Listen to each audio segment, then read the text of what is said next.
Another day, another basketball stories na naman ang pagkikwentuhan natin. At ngayon nga ay ang pag-uusapan natin ang balitang trade sa pagitan ng Los Angeles Lakers at Toronto Raptors.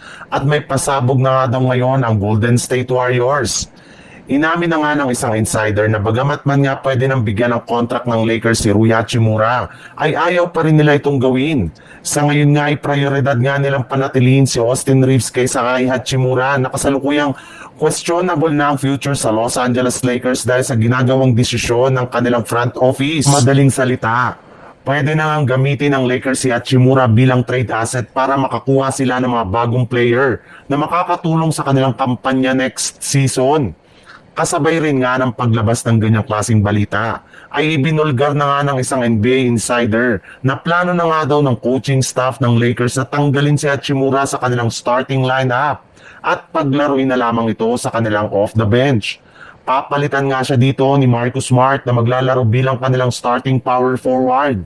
And since nga na hindi ito gusto ni Rui Hachimura, ay mukhang siya na nga ang kusang aalis sa team sa mga susunod na linggo. Sa katunayan, isa nga sa mga target na player na balak ipalit ng Lakers kay Rui Hachimura ay walang iba kundi si RJ Barrett na kasalukuyang ginagawang available na ng Toronto Raptors sa trade market ngayong off-season. Sa ibang balita naman, kagaya nga ng mga nagdaang taon, ay nagkakaroon na naman nga ng maagang drama at problema ngayon ng Golden State Warriors bago pa man magsimula ang training camp at ang kanilang mga laro sa preseason. Kaya naniniwala nga ang ilang mga analyst na makakaapekto ito sa kanilang momentum at sa kanilang magiging kampanya. At hanggang maaga pa nga daw ay kailangan na nga nila itong solusyonan kung ayaw man nilang magsunod-sunod muli ang kanilang pagkatalo. At isa nga sa mga sinasabing paraan para maisaayos pang muli ang lineup ng Warriors ngayon ay ang pagkuha nila kay Al Horford na matagal nang naghihintay sa free agency market.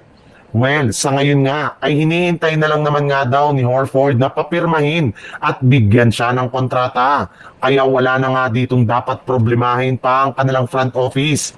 Sa kabila nga ng edad nito, ay malaki pa rin nga daw ang kanilang mayaambag sa Golden State Warriors bilang kanilang pinakabagong starting center.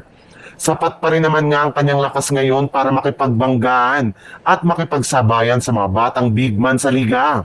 Meron rin naman nga itong sapat na experience para tulungan ng Warriors pagdating sa scoring, depensa at rebounding. Samahan pa ng kanyang kakayahan na makagawa ng punto sa 3-point line at isa sa mga secret weapon nito sa kanilang mga laban.